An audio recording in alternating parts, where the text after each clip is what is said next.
एक बार एक शिष्य अपने गुरु से कहता है, गुरुदेव, हम सभी इंसानों के पास 2 हाथ 2 पैर, एक दिमाग और 24 घंटे का समय होता है, लेकिन फिर भी कुछ लोग सफलता की ऊंचाइयों को छू लेते हैं, लेकिन ज्यादातर लोग जिंदगी भर असफल और गरीब ही रह जाते हैं। तो आखिर ऐसा क्यों होता है गुरुदेव? गुरु ने मुस्कुराते हुए कहा, आदतों की वजह से आदत ही इंसान को सफल या असफल बनाती है।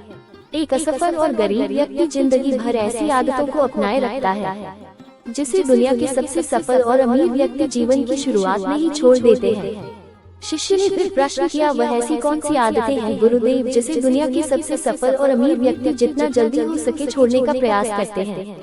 गुरु ने अपने शिष्य को उत्तर दिया, आज मैं तुम्हें ऐसी आदतों के बारे में बताऊंगा जो दुनिया के सबसे सफल और अमीर व्यक्ति जीवन की शुरुआत में ही छोड़ देते हैं।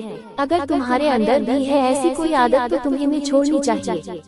यह आदत दुनिया के लगभग हर सफल व्यक्ति में पाई जाती है कि वह सामने वाले को अपनी बात पूरी करने का मौका देते हैं, उसे कभी बीच में टोकते नहीं। वह सामने वाले की बातों को पूरे ध्यान से सुनते हैं और न केवल सुनते हैं बल्कि उसकी बातों को समझने का भी प्रयास करते हैं। सफल व्यक्ति लोगों की बातों को ध्यान से सुनने को अपनी आदत बना लेता है। असफल लोग लोगों की बातों को ध्यान से सुनते ही नहीं, और अगर सुनते भी हैं तो सिर्फ सामने वाले की बातों का जवाब देने के लिए। लोगों की बातों को ध्यान से न सुनी और उन्हें बीच में टोक देने के 2 बड़े नुकसान हैं। पहला नुकसान, वो इसे अपना अपमान समझकर उस बात को बताए ही न और हम एक महत्वपूर्ण जानकारी से वंचित रह जाए।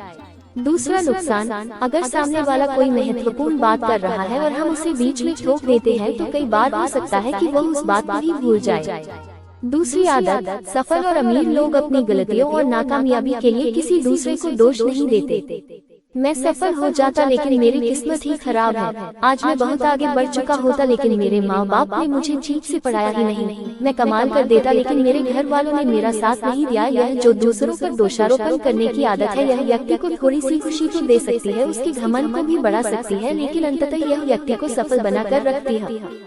ज्यादातर लोग अपने आलस्य और निकम्मेपन को छुपाने के लिए दूसरों पर आरोप तो लगा देते हैं, लेकिन अंदर ही अंदर उन्हें पता होता है कि सच्चाई कुछ और ही है। लेकिन जो सफल और अमीर बनते हैं वह अपनी गलतियों और असफलताओं की जिम्मेदारी खुद लेते हैं और उनसे सीखकर आगे बढ़ जाते हैं। तीसरी आदत, सफल और अमीर लोग कभी भी खुद के बारे में नकारात्मक नहीं बोलते।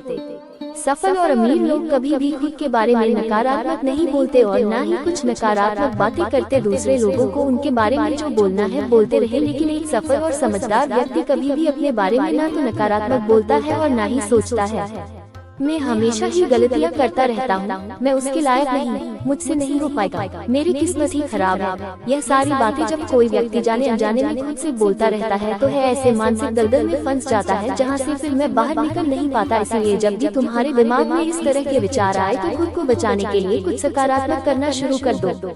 सकारात्मक जैसी किताबें पढ़ना, व्यायाम करना, अपनी सांसों पर ध्यान देना या किसी अच्छे व्यक्ति से बात करना इत्यादि। चाहे कुछ भी करो लेकिन खुद से नकारात्मक बातें मत करो। एक सफल और समझदार व्यक्ति कभी खुद से ऐसी बातें नहीं करता, क्योंकि वह जानता है कि व्यक्ति जैसा खुद के बारे में सोचता है और बोलता है वह वैसा ही बनता चला जाता है। चौथी आदत, सफल और अमीर लोगों के निश्चित लक्ष्य और प्राथमिकताएं होती है। सफल और अमीर लोगों के निश्चित लक्ष्य और प्राथमिकताएं होती है। अगर तुम्हारे पास कोई लक्ष्य नहीं है तो तुम आगे कैसे बढ़ सकते हो? अगर आपको पता ही नहीं है कि जाना कहाँ है और वहाँ पहुँचने के लिए उसे क्या क्या अपनाना और क्या क्या छोड़ना है,